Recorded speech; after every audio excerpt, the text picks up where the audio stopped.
You know the story. We all do. It's that classic American myth of the person who just pulls themselves up by their bootstraps.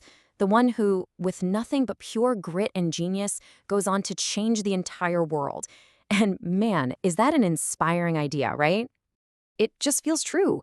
It's the story that tells us that anyone from literally anywhere can make it. But what if that's not the whole story? What if it's not even the most important part of the story?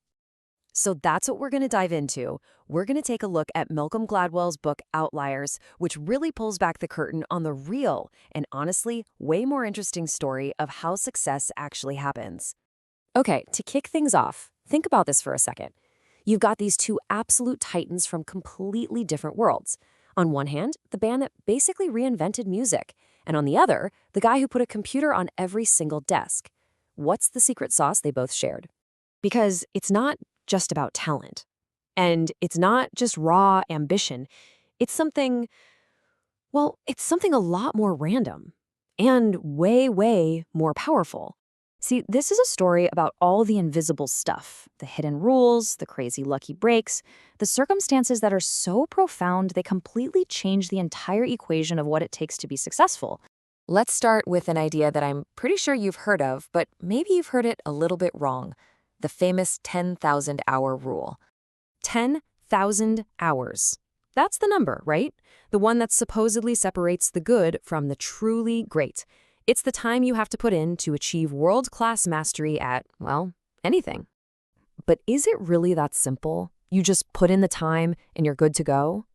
Well, this is where Gladwell's research finds a huge glitch in the system. The real question isn't who has the dedication to work that hard, it's who even gets the chance to. And this slide right here, this reframes the whole thing. We think it's a simple formula. Talent plus hard work equals success. But look at the right side. Opportunity isn't something that comes after hard work. It's the thing that has to come before it. It's the prerequisite.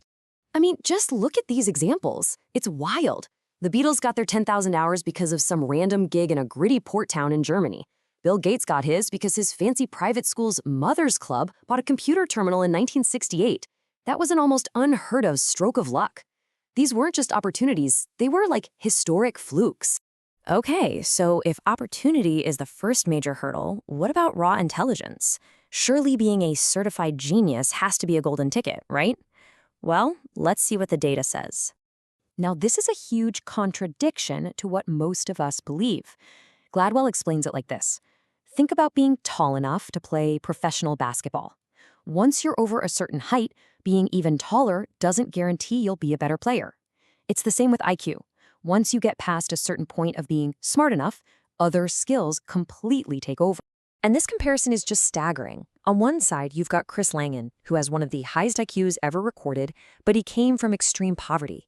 His mom missed a deadline on a financial aid form, and boom, he lost his scholarship. That was it.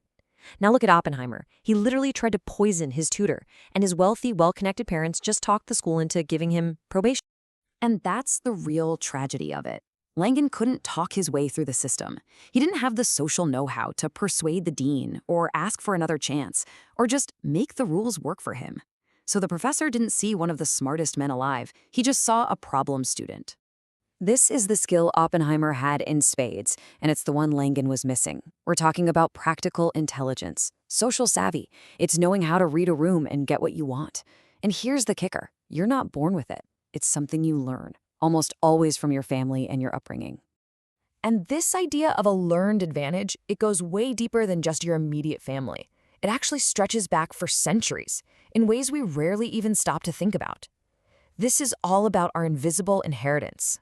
So check this out. Think about the cultural legacy of growing rice.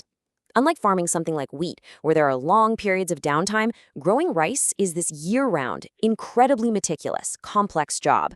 The harder you work, the more rice you get. It's a direct link. That cultural mindset, that relentless hard work pays off, it gets passed down through generations, and it creates this powerful advantage in things like math, which requires that exact same kind of persistence. So what this means is that the culture you come from fundamentally shapes your approach to work and learning. We all inherit this invisible toolkit for success, or a lack of one, from a history we had absolutely no say in. All right, so where does that leave us? If success is so dependent on lucky breaks and these deep cultural legacies, what's the actual lesson here? How do we create more successful people? Let's make this uncomfortably specific. This is the daily schedule of a 12-year-old girl named Marita who goes to a KIPP academy school in the South Bronx. She is, by choice, living the legacy of the rice paddy. She's making a bargain, a really tough one. She's trading her free time, her summers, her evenings, her entire childhood, really, all to get the same kind of opportunity for intense, meaningful work that someone like Bill Gates just got by accident. She has to build her own lucky break. And that really is the heart of Outliers. Success is a gift.